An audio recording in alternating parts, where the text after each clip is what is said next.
இது சூழ்ச்சி. இயலாது. என்னால் தோற்க இயலாது. என்னால் தோற்க இயலாது.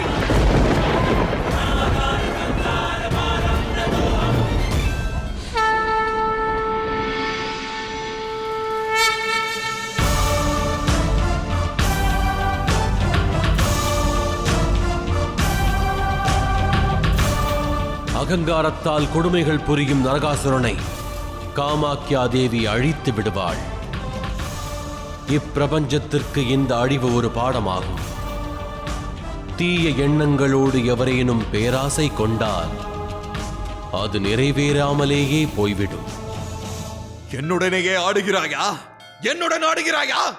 இப்பொழுது நான் என்ன செய்ய போகிறேன் என்று பார். நீ இந்த சூழ்ச்சிக்கான தண்டனையை அனுபவித்தே ஆக வேண்டும். சூழ்ச்சி என்பது நீ மகாதேவருக்கு செய்தது. பக்தியால் மயக்கி அவரிடமிருந்து வரத்தை பெற்றதுதான் சூழ்ச்சியாகும்.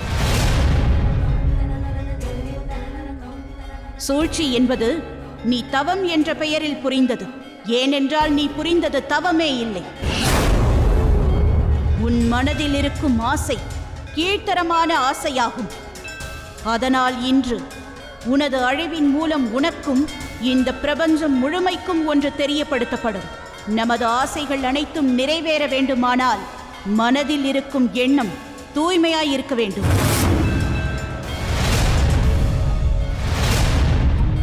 எனக்கு இப்பொழுது ஒரே ஒரு ஆசை இருக்கிறது. ஒரே ஒரு எண்ணம் மட்டும்தான், உனது அழிவு.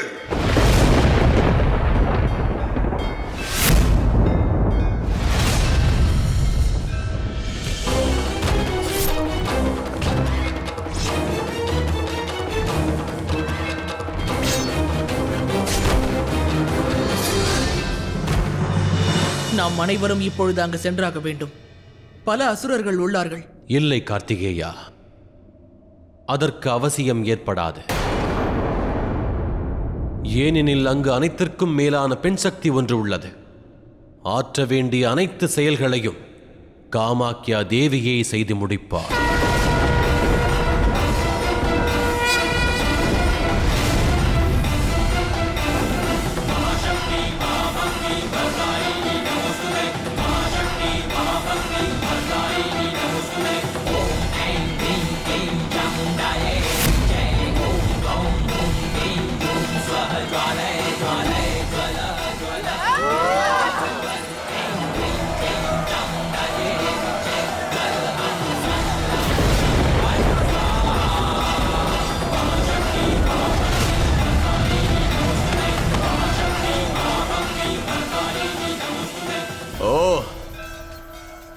அப்படி என்றால் உனது சக்தியினால் 16,000 பெண்களை உன்வசப்படுத்த இயலுமா?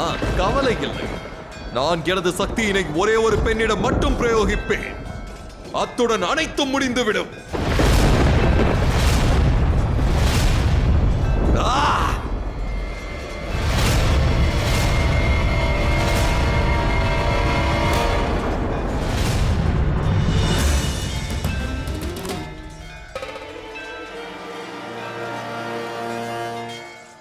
உனக்கு இந்த குற்றத்திற்கான தண்டனை நிச்சயம் கிடைக்கும்.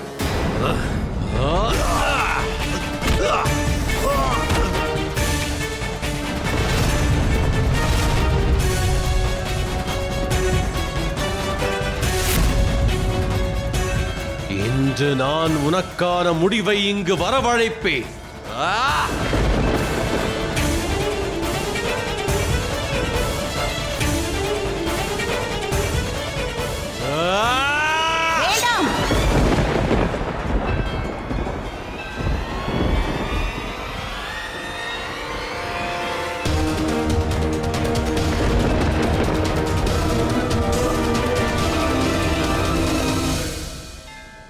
இவனது மரணம் உனது கைகளால் நடைபெறக்கூடாது.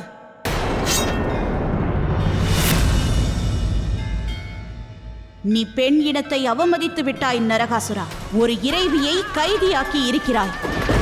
கிடைத்த வரத்தை தவறாக பயன்படுத்தி அனைத்து பெண்களையும் உனக்கு அடிமைகளாக்கி வைத்திருக்கிறாய். பெண்ணை ஒரு பொருளாக நினைத்து தவறிழைத்து விட்டாய்.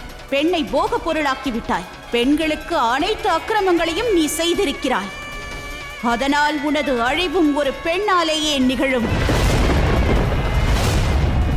அந்த பெண் நான் தான். நான் அடைந்த வரத்தை நீ அறிவாய், ஆனால் முழுமையாக அறிய மாட்டாய்.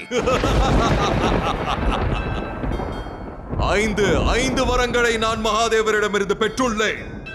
உன்னால் என்னை கொல்ல இயலாது. ஒரு பெண்ணை அவமதிக்க நினைப்பவனை 1 அல்ல 5000 வரங்கள் பெற்றிருந்தாலும் அவனை காக்க இயலாது. வனத்தீயை என்றாவது நீ பார்த்திருக்கிறாயா? மிகப்பெரிய பச்சை மரங்கள் கூட எரிந்து சாம்பலாகிவிடும். அதைப் போலவே நீயும் இன்று பெண் என்னும் சக்தியால் எரிந்து சாம்பலாகப் போகிறாய் நரகாசுரா.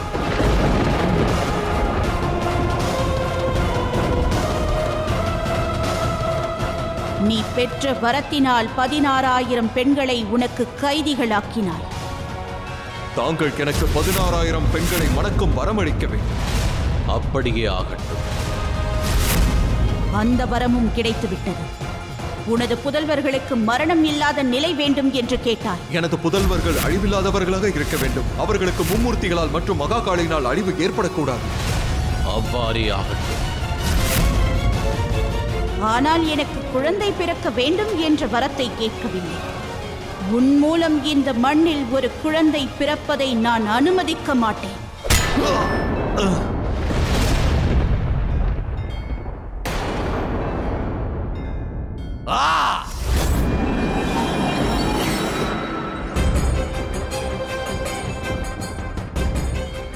மூன்றாவது வரம் இதுதான். நீ மரணம் அடைகின்ற வரையில் ஸ்திரீயுடனேயே இருக்க வேண்டும். நான் உயிருடன் இருக்கும் வரையில் நான் ஸ்ரீயுடனே இருக்க வேண்டும். எனது தந்திர சக்தியினால் பொன்னும் பொருளும் என்னுடனே இருக்க வேண்டும். அப்படியே ஆகட்டும். ஸ்திரீ, அதாவது லக்ஷ்மி தேவி. அவர் உன் அருகில் தான் உள்ளார். ஆனால் இப்பொழுது நீ மரணத்தை தழுவப் போகிறாய். அதன் பிறகு அவரும் உன்னுடன் இருக்க மாட்டார்.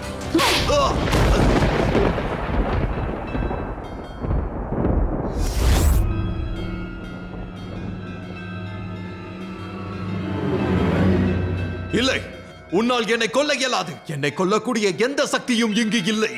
உன்னால் என்னை கொல்ல இயலாது. 4வது வரத்தினை நினைவு கூர்ந்து பார் நரகாசுரா. எந்த தேவரோ அசுரரோ என்னை கொல்லக்கூடாது. அப்படியே ஆகும். தேவராலும் அசுரராலும் உன் மரணம் நிகழக்கூடாது என்று கேட்டாய். ஆனால் முட்டாளே, நான் அப்படி அல்ல. நீயாகவே இப்பொழுது என்னை இங்கு அழைத்துள்ளாய். இல்லை, தரிசனமளி தேவி, தரிசனமளி.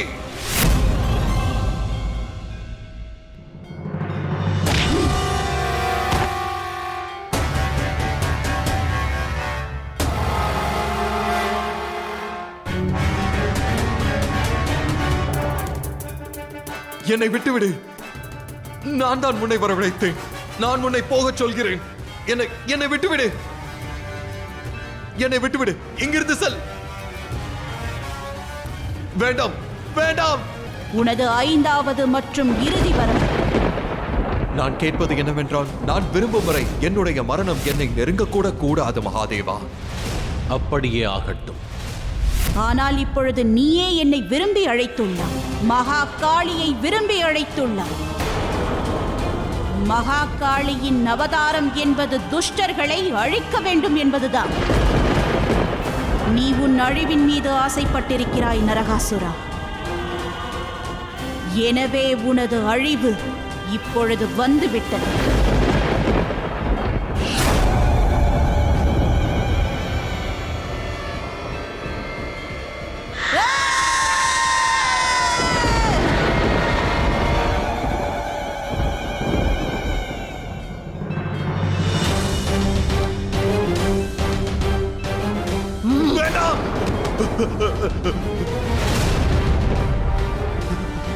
வேண்டாம், வேண்டாம்.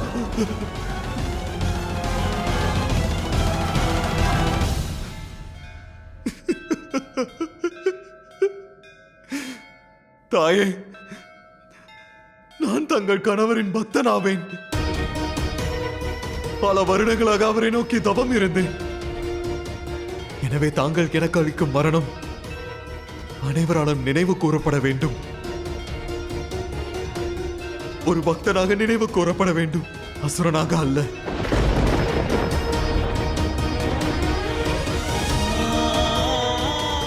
நான் உயிருடன் இருந்தவரையில் எந்த உயிரையும் மகிழ்வித்ததில்லை.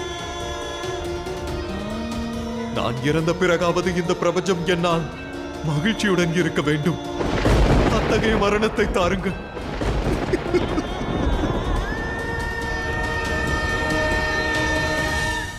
அப்படிப்பட்ட மரணத்தை தாருங்கள் தாயே. அப்படியே ஆகட்டும். உன்னுடைய மரணம் நிகழும் இந்த இரவு காளி சதுர்தசி அல்லது காளி விரதம் என்று அழைக்கப்படும்.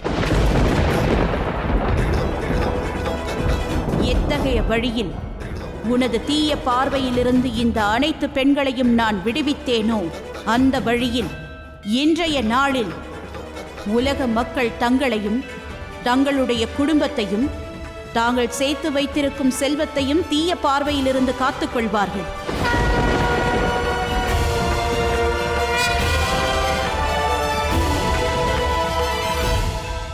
முக்தி தாருங்கள் தாயே.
இன்று ஆனந்த தாண்டவம் ஆட எண்ணம் இல்லையா? இம்முறை ஆனந்த தாண்டவத்தை நிகழ்த்தப் போவது நீதான்.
லக்ஷ்மி, இல்லை நாராயணா, தாங்கள் என்னிடம் மன்னிப்பு கேட்க வேண்டிய அவசியமில்லை. ஏனெனில் நான் பட்ட துன்பத்தை விட தாங்கள் தான் அதிகம் அனுபவித்து உள்ளீர்கள். சுப செய்தி என்னவென்றால் நாம் இருவரும் ஒன்றாகிவிட்டோம். இந்த நேரத்தை நான் மன்னிப்பால் விரயமாக்க விரும்பவில்லை.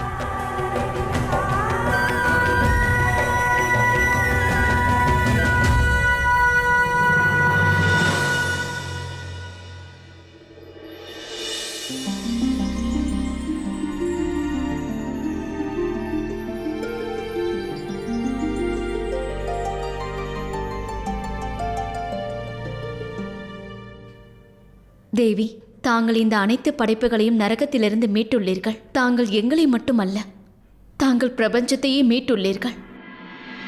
ஆகையால் பிரஜோதி என்ற இவ்விடம் இன்று முதல் காமாக்யா கோவில் என்று அழைக்கப்படும். நீ இங்கு காமாக்யா தேவியாக காட்சி அளிப்பாய் பார்வதி.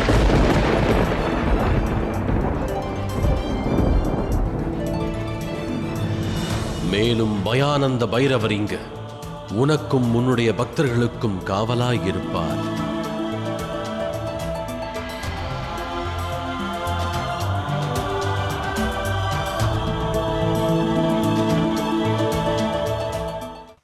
நீங்கள் அனைவரும் விடுதலையாகிவிட்டீர்கள். இப்பொழுது நீங்கள் செல்லலாம். நாங்கள் எங்கும் செல்ல விரும்பவில்லை.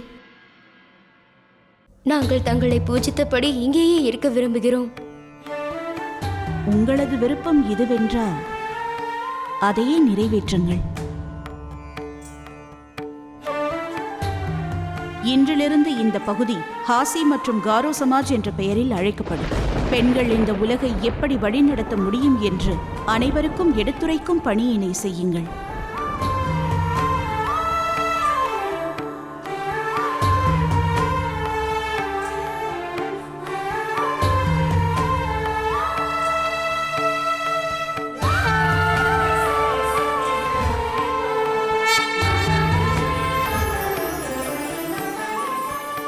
உங்கள் கருணையால் அனைத்து பிரச்சனைகளும் முடிவுக்கு வந்தது.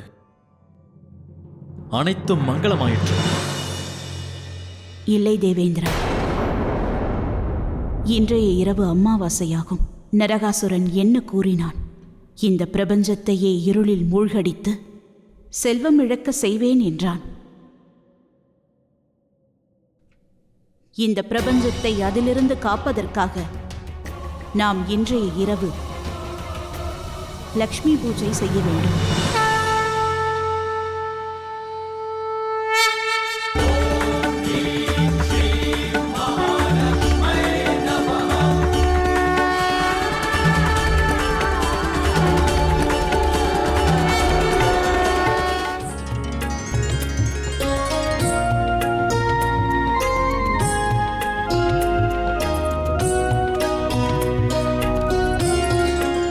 நந்தி, இன்று அமாவாசையாக இருந்தும் கைலாயத்தில் ஜொலிக்கும் அனைத்து விளக்குகளாலும் இருள் அகன்று ஒளி பொருந்திய இரவாக காட்சியளிக்கிறது. கைலாயத்தில் இது போன்ற பிரகாசம் இதுவரை நான் என்றுமே பார்த்ததே இல்லை. கைலாயத்தின் பிரகாசம் நீங்கள் தானே தாயே. தாங்கள் இருந்தால் ஒவ்வொரு நாளும் ஒவ்வொரு இரவும் கைலாயத்தில் பண்டிகை நாளாகவே இருக்கும் தாயே.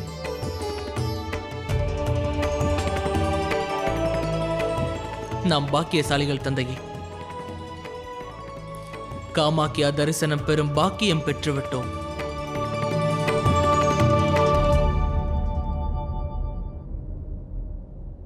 தந்தையே, நரகாசுரனுக்கு வரமளிக்கும் முன்பே தாங்கள் கூறினீர்கள் காமாக்கியா அவதாரத்தை நாம் பார்ப்போம் என்று. அப்படியென்றால் என்ன நடக்கப் போகிறது என்று தாங்கள் முன்பே அறிவீர்களா? முக்காலத்தையும் நான் அறிவேன் குமரா. ஆகையாலேயே உனது அன்னை மகா காளியானாள். தந்தையின் வார்த்தைகளை புரிந்து கொள்ள முயற்சி செய்ய வேண்டாம் கார்த்திகேயா. குழம்பி போய்விடுவாய். நான் இந்த முயற்சியை பல வருடங்களுக்கு முன்பே விட்டுவிட்டேன். காலம் வரும்போது இவரது வார்த்தைகள் தானாகவே உனக்கு புரியும்.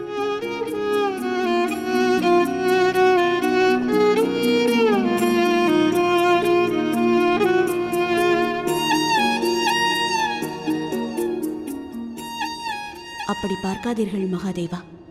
இனி தாங்கள் இவ்வாறு பார்த்தீர்கள் என்றால் நான் தங்கள் கண்களை மூடிவிடுவேன்.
கைலாயத்திற்கு தங்களை வரவேற்கிறேன் லட்சுமி தேவி. இன்றைய நாள் பிரபஞ்சம் முழுவதும் லக்ஷ்மி பூஜையாக அனுசரிக்கப்படும். இன்றைய நாள் தங்களை பூஜிப்பவர்களிடம் செல்வம் என்றுமே குறையாது.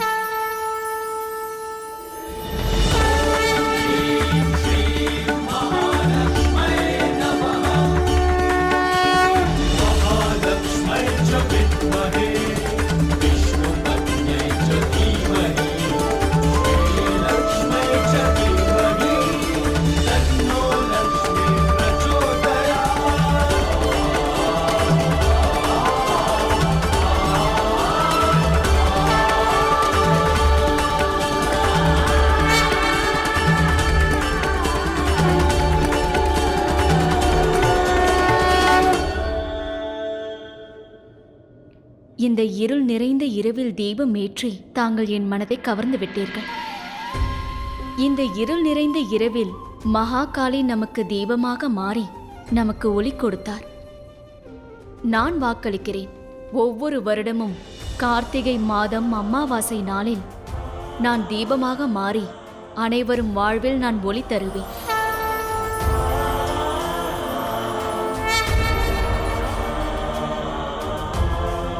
தீபங்களால் ஒளி வருகிறது. அதனால் இன்று முதல் இந்த நாள் தீப ஒளி, அதாவது தீபாவளி என்ற பெயரால் அழைக்கப்படும். இந்த நாளில் ஒருவர் தீபம் ஏற்றி தூய மனதுடன் லக்ஷ்மி தேவியை வழிபட்டால் லக்ஷ்மி தேவியே அவரது இல்லத்தில் குடிபுகுவார்.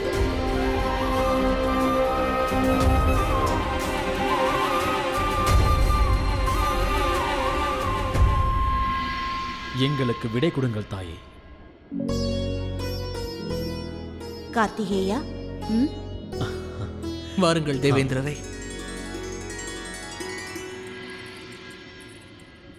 தாயே,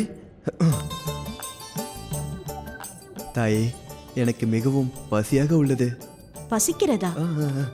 சற்று நில். தாயே,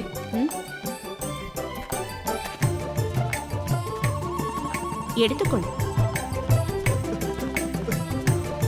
எனக்கு எனக்கு இதுவே போதும். மகாதேவா, எங்கே உள்ளீர்கள்? தரிசனம் தாருங்கள் மகாதேவா, தரிசனம் தாருங்கள்.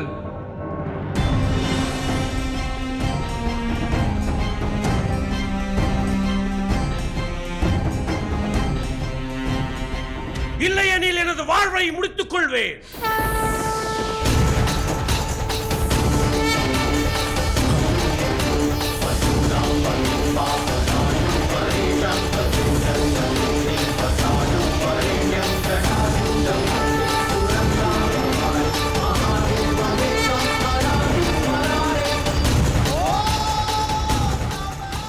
கவலை கொள்ளாதே இரண்யாக்ஷா.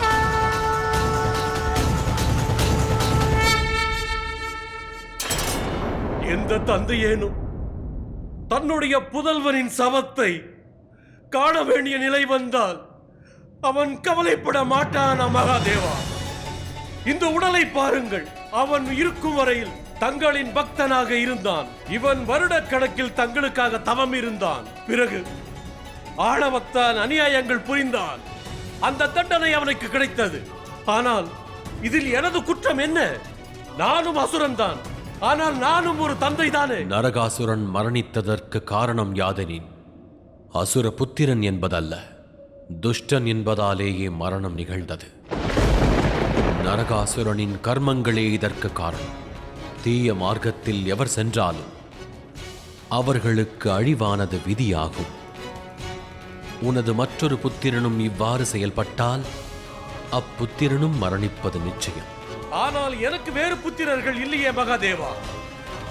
தாங்கள் கூறிய வார்த்தை மெய்ப்பட வேண்டுமானால் தாங்கள் எனக்கு மேலும் ஒரு புதல்வனை தருவதாக வரமளியும்.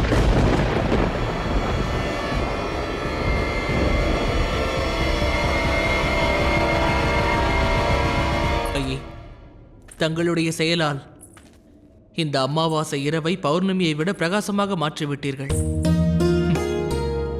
தாங்கள் மிகவும் மகிழ்ச்சியாக உள்ளீர்களா? நீ மகிழ்ந்தால் நானும் மகிழ்வேன். ஆமாம், மகாதேவர் எங்கே? அவரை காணவில்லையே. நானும் அதை அறியேன் தாயே. நந்தி, கூறுங்கள் தாயே. நீ மகாதேவரை பார்த்தாயா? மகாதேவர் எங்கு இருக்கிறார்? அதை நானும் அறியேன் தாயே.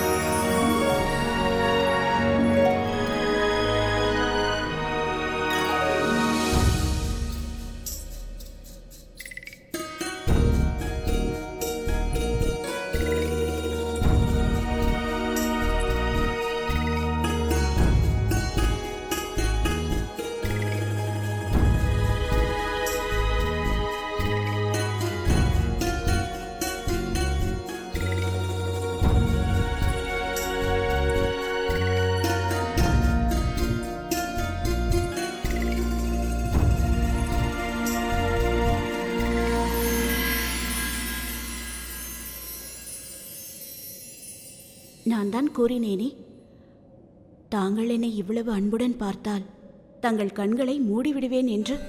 என் பார்வையிலிருந்து உன் கைகளை விலக்கிவிடு பார்வதி. இல்லை, எடுக்க மாட்டேன். ஏனென்றால் தங்கள் பார்வையால் நான் நாணி போகிறேன்.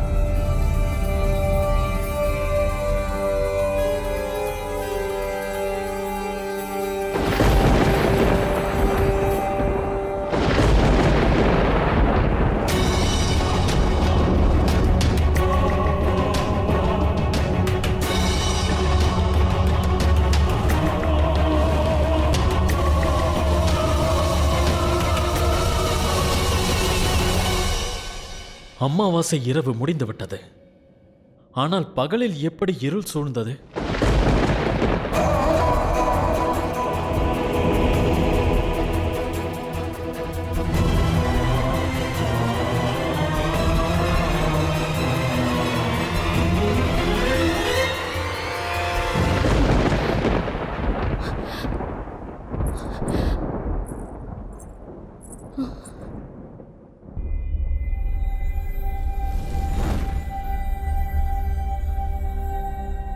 மன்னித்து விடுங்கள் மகாதேவா. தங்கள் கண்களை மூடினால் ஏற்படும் விளைவை நான் அறியவில்லை.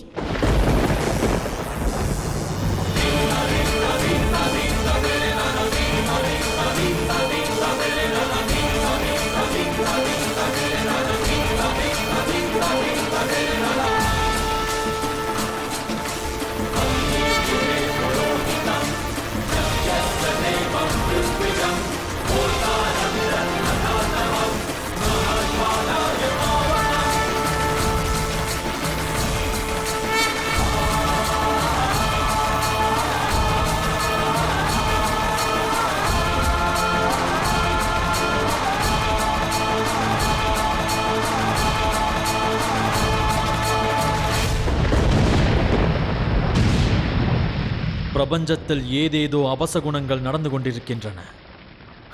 என்னவாயிற்று?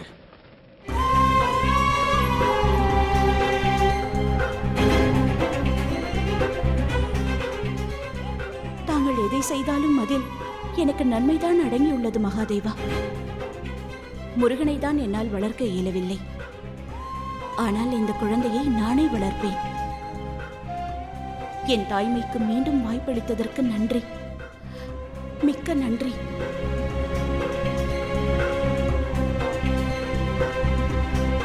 வாக்களியுங்கள் மகாதேவா, எனக்கு மேலும் ஒரு புதல்வனை தாருங்கள். வாக்கொன்றளிக்கிறேன் இரண்யாக்ஷா.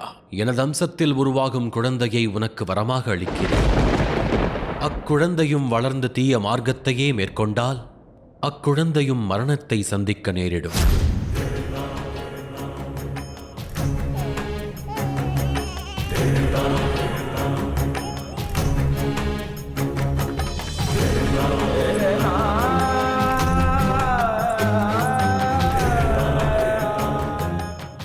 நான் தங்களுக்கு நன்றி உரைத்துக் கொண்டே இருப்பேன் மகாதேவா. என்னை மீண்டும் தாயாக்கி உள்ளீர்கள். தாய்மை சுகத்தை எனக்கு அளித்துள்ளீர்கள். கார்த்திகேயனுக்கு நான் செய்யாததையெல்லாம் இந்த குழந்தைக்கு செய்து நான் மகிழ்ந்திருப்பேன்.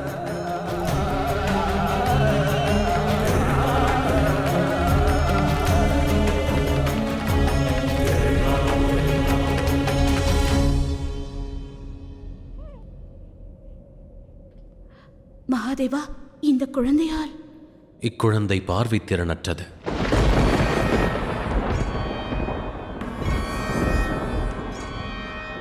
நீ எனது விழிகளை மூடிய சமயமே இக்குழந்தை உருவம் பெற்றது.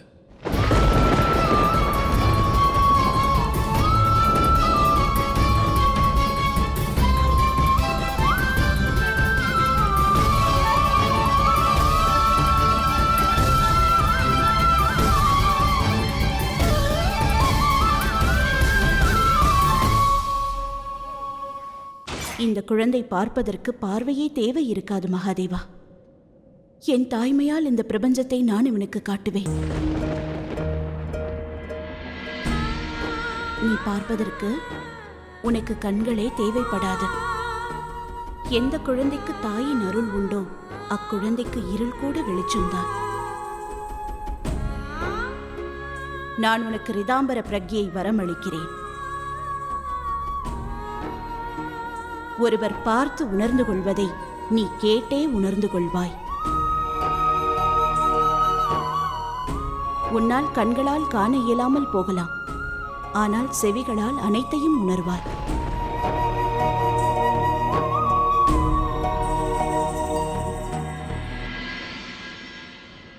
நான் என் குழந்தையுடன் விளையாடப் போகிறேன். நான் இவனுக்காக உணவு சமைப்பேன், புத்தாடை அணிவிப்பேன். இவன் என்னிடம் குறும்பு செய்தால் இவனை நல்வழியும் படுத்துவேன். மன்னித்து விடுங்கள் மகாதேவா, ஒருவேளை இவன் பொருட்டு தங்களுக்கு சேவை செய்யாமல் கூட போகலாம். பார்வதி, இக்குழந்தை பற்றிய உண்மையை நீ அறிவது அவசியமாகும்.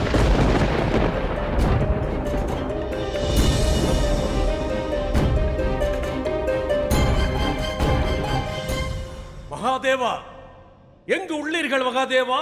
என் முன் வாருங்கள், காட்சி அளியுங்கள், தங்கள் வாக்கினை நிறைவேற்றுங்கள் மகாதேவா. மகாதேவா, எங்கிருக்கிறீர்கள் மகாதேவா? காட்சி அளியுங்கள், எங்கிருக்கிறீர்கள் மகாதேவா?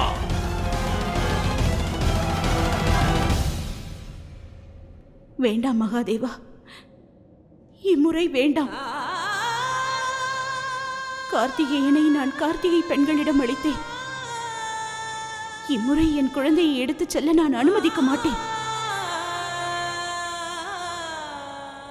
நான் வாக்களித்து விட்டேன் பார்வதி.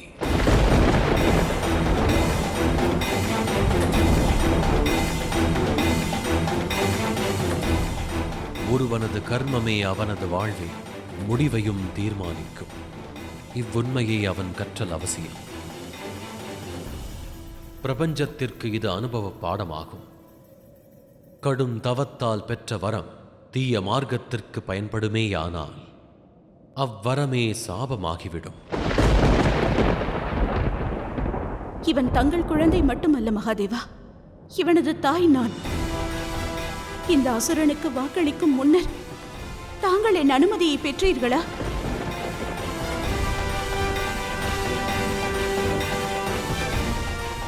கார்த்திகேயனை என்னால் சீராட்டி பாராட்டி வளர்க்க இயலவில்லை. குழந்தையை எவருக்கேனும் தர இயலாது.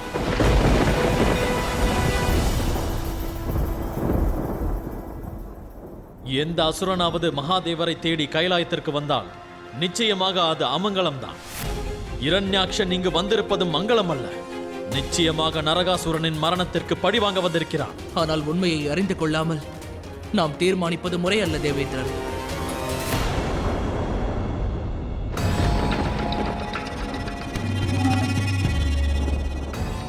தாங்கள் இங்கு வந்திருக்கும் காரணம் என்ன? தன்னுடைய அம்சத்தில் உருவான குழந்தையை அவர் எனக்கு தருவதாக வாக்களித்திருந்தார். அக்குழந்தையை எடுத்துச் செல்லவே இங்கு வந்துள்ளேன். இரணியாட்சா!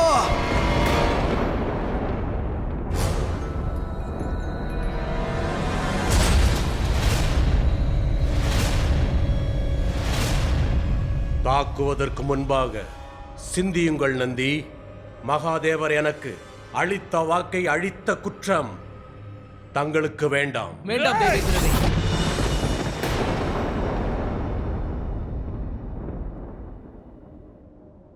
உண்மையிலேயே மகாதேவர் தங்களுக்கு வரம் அளித்துள்ளாரா?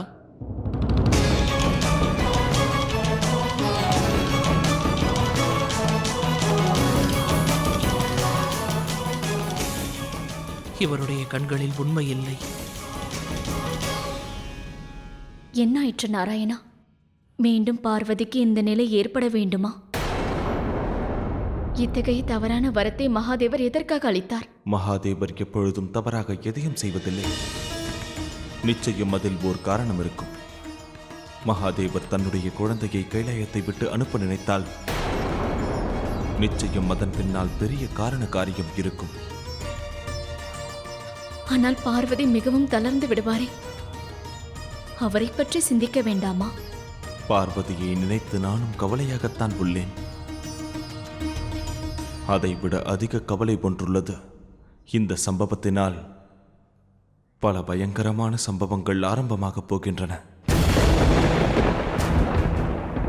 அதை அனைத்தையும் பார்வதியே எதிர்கொண்டாக வேண்டும் தேவி.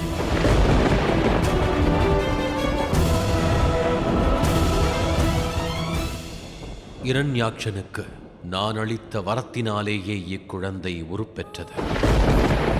நீ என் விழிகளை மூடிய தருணம் அக்னியில் சக்தி உருவானது. அந்த சக்தி ஒன்றிணைக்கப்பட்டு இந்த பாலகன் உருவெடுத்தான். நிகழ்ந்தவை காலச்சக்கரத்தின் அவசியமாகும். இக்குழந்தை மீது நீ கொண்ட அதீத அன்பு காலச்சக்கரத்தில் விபரீத விளைவுகளை ஏற்படுத்தும். இல்லை, நான் என் குழந்தையை எவருக்கும் தரமாட்டேன் மகாதேவா.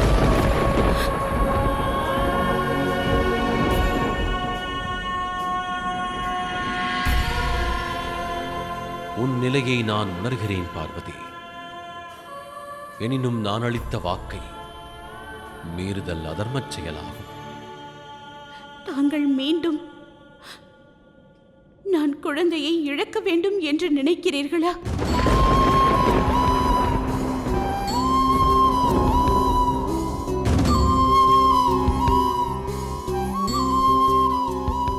இக்குழந்தை சிவனின் அகங்காரத்திற்கும் பார்வதியின் சரீரத்திலிருந்து வெளிப்பட்ட சக்தியின் உருவம். இவனது கர்மங்களில் அகங்காரமும் சக்தியும் நிறைந்திருக்கும் கௌரி. எனினும் இக்குழந்தையானது அதன் மார்க்கத்தை தானே வழிவகுக்கும்.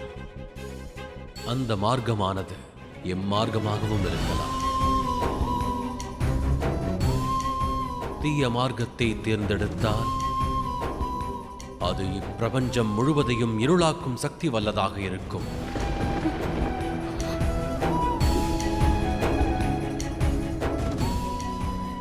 இருளோ ஒளியோ எதுவாக இருந்தாலும் இவன் நம் புதல்வன் மகாதேவா.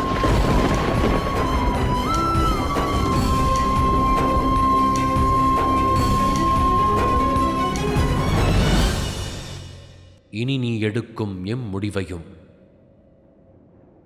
நான் ஸ்வீகரிப்பேன் கௌரி.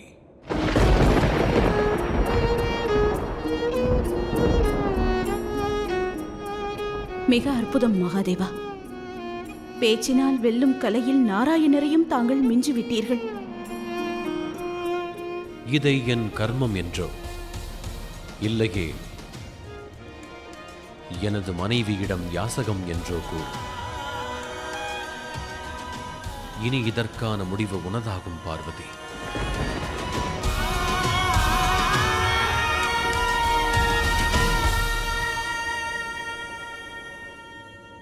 எனக்கு ஒரே ஒரு வேண்டுகோள்.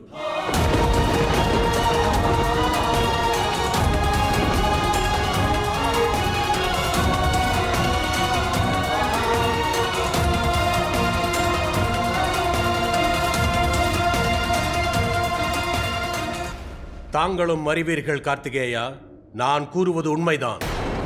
மகாதேவரை இங்கே அழையுங்கள், இல்லையெனில் எனக்கு வழிவிடுங்கள். நானே சென்று அவரை சந்திக்கிறேன். அதற்கு அவசியமில்லை இரநாக்ஷியா.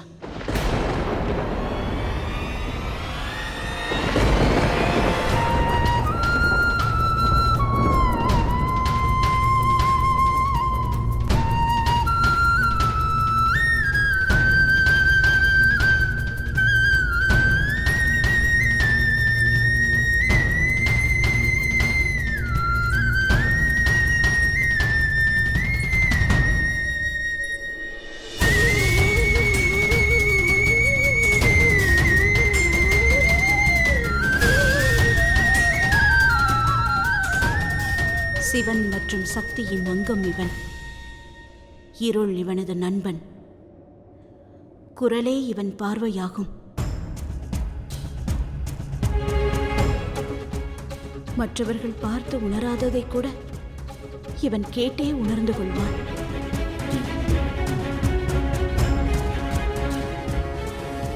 நான் தான் இவனது தாய். இவனுக்கு பெயர் சூட்ட விரும்புகிறேன். அதற்கு எனக்கு உரிமை உள்ளதா?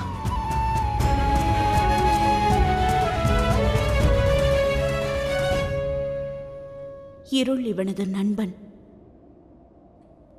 ஆகையினால் இவனது பெயர் அந்தகன்.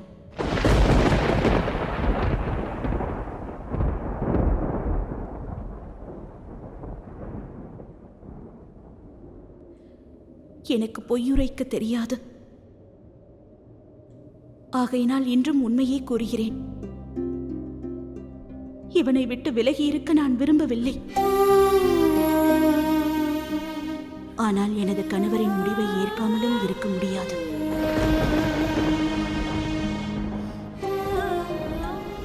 கார்த்திகை பெண்களுக்கு என் கார்த்திகேயனை அளித்து விட்டேன்.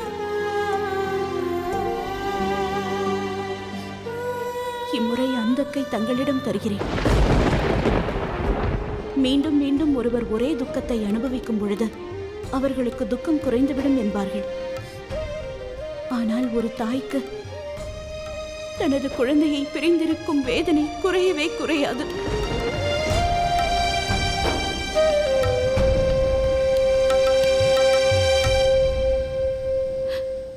இது குழந்தை அல்ல, என் உயிரை தருகிறேன். இவனை நன்றாக கவனித்துக் கொள்ளுங்கள்.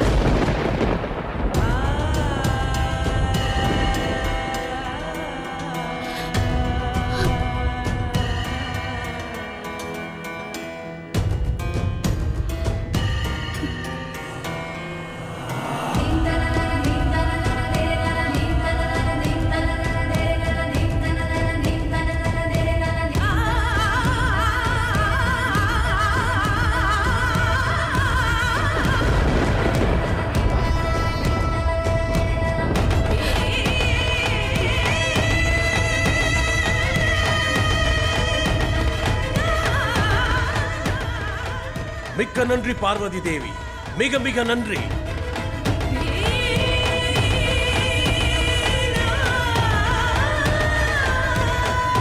வருகிறேன் தாயே. நில் இரண்யாக்ஷா.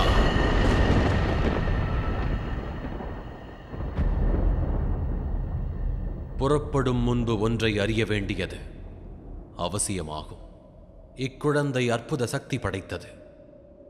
எனினும் இக்குழந்தைக்கு கர்மங்கள் உள்ளன. தீய மார்க்கத்தை தேர்ந்தெடுப்பான் என்றால் அவ்விபரீத விளைவின் தண்டனை கொடியதாகும். எவன் ஒருவன் அனுபவ பாடம் மூலம் எதையும் கற்கவில்லையோ, கர்ம விளைவுகளானது மீண்டும் பாடம் கற்பிக்கும்.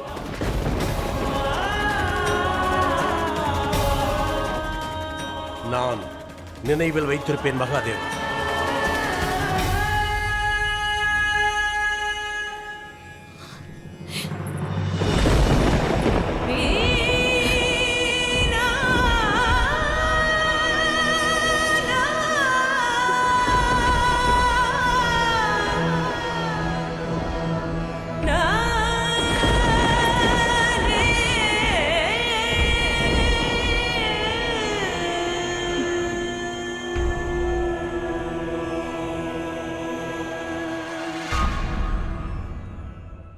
தாங்கள் கூறியது சரிதான்.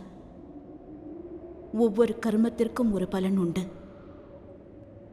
நாம் எதை செய்கிறோமோ அதையே தான் நாம் அனுபவிப்போம். தாங்கள் ஒரு முறை அல்ல, இருமுறை ஒரு தாயை வஞ்சித்து விட்டீர்கள். இந்த கர்ம பலனை தாங்களும் அனுபவித்தாக வேண்டும்.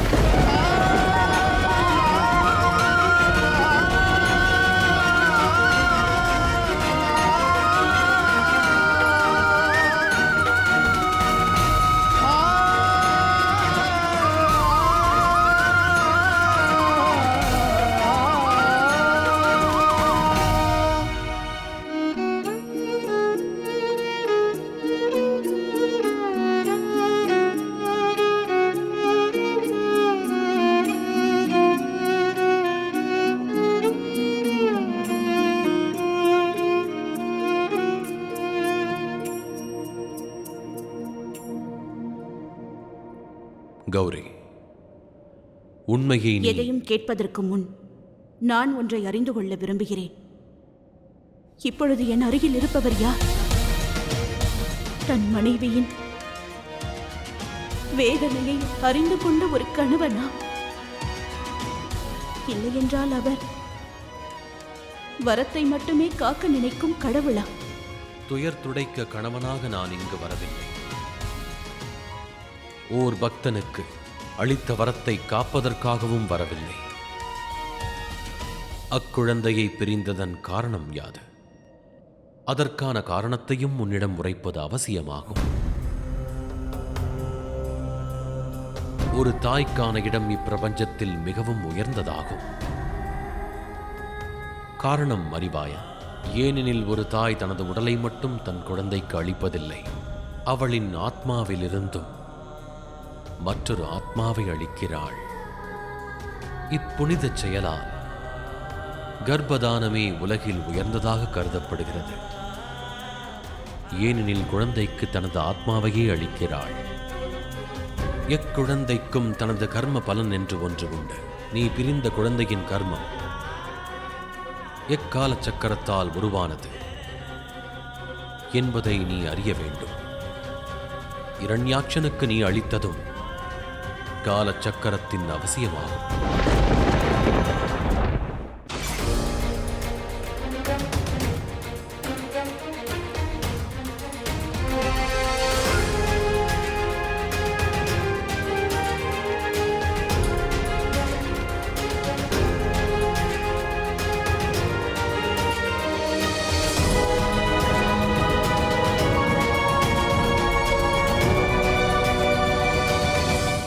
இன்று பிரஜோதிக்கு புதிய இளவரசன் வந்துள்ளான். இவன் அந்த மகாதேவனின் அங்கம், பிரஜோதியின் புதிய இளவரசர். அந்தகாசுரனை வரவேற்க உற்சாகம் ஆரம்பிக்கட்டும்.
அனைவரும் தங்களை தாங்களே காப்பாற்றிக் கொள்ளுங்கள். ஓடுங்கள், ஓடுங்கள்.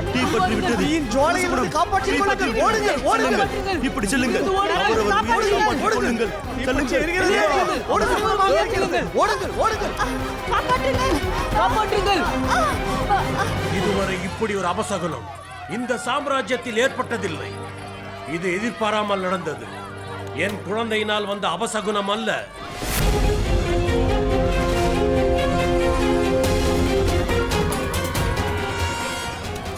இந்த குழந்தையிடம் ஏதோ பிரச்சனை உள்ளது.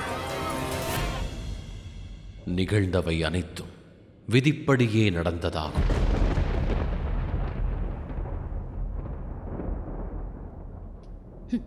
நன்றி மகாதேவா, என்னை அந்த விதியின் அங்கமாக்கியதற்கு மிக்க நன்றி. ஒரு தாய்க்கு தன் குழந்தையை இழக்கும் தண்டனையை அளித்ததற்கு நன்றி. நன்றி. தீய எண்ணத்தினால் ஏற்பட்ட சக்தியினால்தான் என் குழந்தை உருவானது என்ற உண்மையை உணர்த்தியதற்கு நன்றி மகாதேவா. நான் தினம் தினம் அனுபவிக்கும் தங்களுடைய கர்மத்தின் பலனுக்கும் நன்றி மகாதேவா. நன்றி. காமதேவனை எரித்து சாம்பலாக்கியதற்கு. நீ மறந்து விட்டாய் காமதேவா, நான் இந்திரேஸ்வரனாவே. எனது விருப்பத்திற்கு எதிராக எந்த இச்சையையும் என்னை தூண்டலாகாது. எனது ஆழ்ந்த தவத்தை கலைத்து பெருந்தவறு இழைத்தாய் நீ.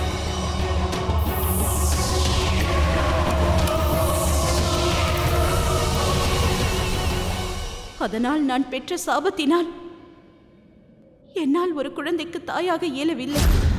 என்று உன்னால் தான் நான் என் கணவரை இழந்து விட்டேன். என்னுடைய உலகமே இருண்டு விட்டது.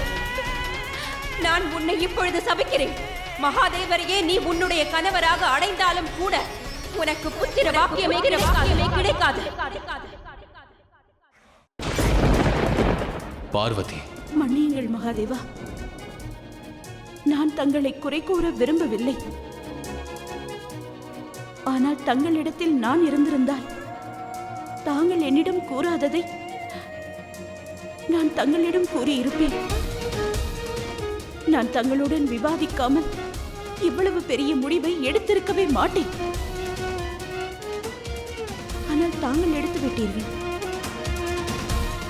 தாங்கள் இன்று ஒரு தாய்க்கு மட்டுமல்ல, ஒரு மனைவிக்கும் துன்பத்தை ஏற்படுத்தி விட்டீர்கள்.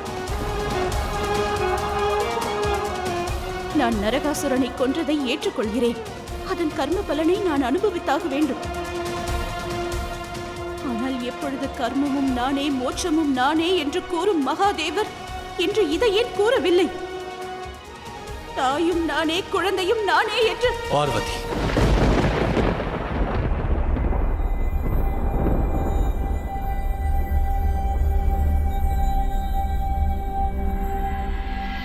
நான் ஸ்வீகரிக்கிறேன்.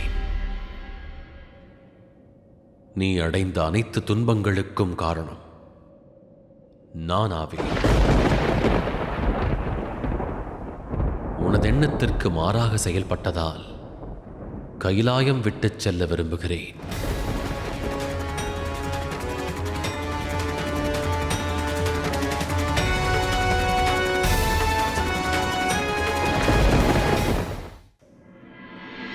நான் கூறியதை தாங்கள் தவறாக புரிந்து கொண்டு விட்டீர்கள் மகாதேவா.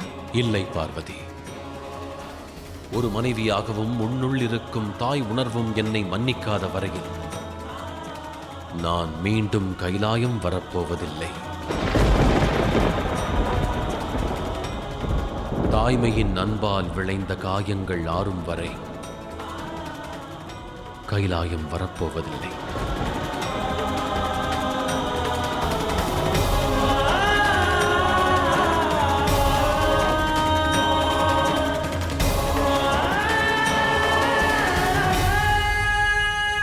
நெல்லுங்கள் மகாதேவா.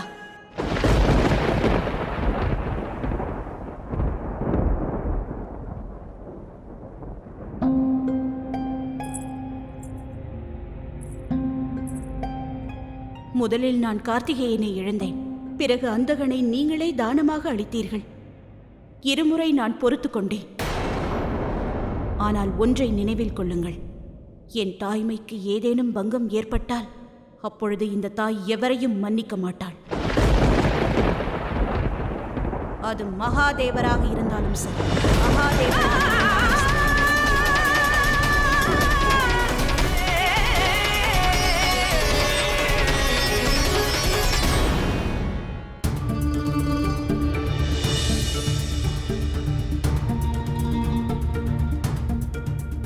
நாராயணா, மகாதேவரை தடுத்து நிறுத்துங்கள். மகாதேவரின் முடிவை தடுப்பது என்பது என் வசம் இல்லை தேவி.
இவனை நன்றாக கவனித்துக் கொள்ளுங்கள்.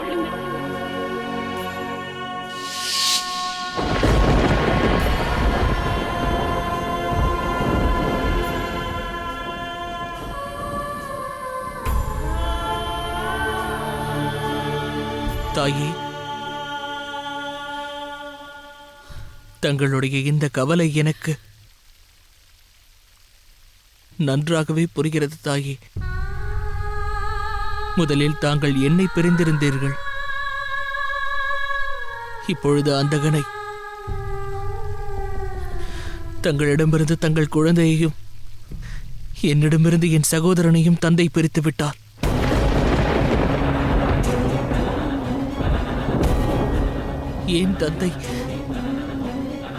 என் தந்தை அவ்வாறு செய்தார் தாயே. இதுவரை அவருடைய அனைத்து முடிவுகளையும் நான் ஏற்றுக்கொண்டுள்ளேன். அதில் எனக்கு உடன்பாடு இருந்தாலும் இல்லை என்றாலும். ஆனால் இந்த முடிவை இதை என்னால் ஏற்க இயலாது. மகாதேவரிடமிருந்து எனக்கு விளக்கம் வேண்டும் தாயே. ஏன் அவர் அவ்வாறு செய்தார்? நான் அதை அறிய வேண்டும். எந்த லாபமும் இல்லை கார்த்திகேயா. மகாதேவர் கைலாயத்தை விட்டு சென்று விட்டார்.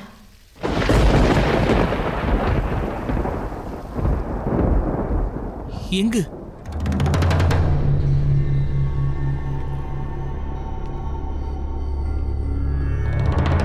தாங்கள் ஏன் அவரை தடுக்கவில்லை? ஒரு மனைவியாக அவரை நான் மன்னித்து விடலாம், அவரை தடுத்தும் விடலாம். ஆனால் ஒரு தாயாக என்னால் அவரை மன்னிக்கவே இயலாது. சென்ற முறை கைலாயத்தை விட்டு நீ சென்றது உனது பயணமாகும் கௌரி. நீ யார் என்பதை தேடிச் சென்ற பயணம். இம்முறை நான் கைலாயத்தை விட்டுச் செல்வதும் உனக்காக நான் மேற்கொண்ட பயணமாக இருக்கும். ஒரு தாயின் சக்தியை உணர்ந்து கொள்ளும் பயணம். முழு நம்பிக்கை கொண்டுள்ளேன். கடந்த முறை நிகழ்ந்ததைப் போல இப்பயணத்திலும் நீ ஜெயம் கொள்வாய். பயணத்தின் வெற்றி தோல்வி இங்கு முக்கியமல்ல. பிரச்சனை என்னவென்றால் யார் சென்றாலும் நானே ஏன் பயணிக்க வேண்டும்? யார் தவறிழைத்தாலும் என்னை மட்டும் ஏன் பரீட்சிக்க வேண்டும்? நாம் வேறு வேறு அல்ல கௌரி. ஓர் உடல், ஓர் உயிராகும். இது நம் இருவருக்குமான பரீட்சையாகும். ஒருவரின் தாக்கத்தை மற்றவர் எதிர்கொண்டு தாங்குவது அவசியமாகும்.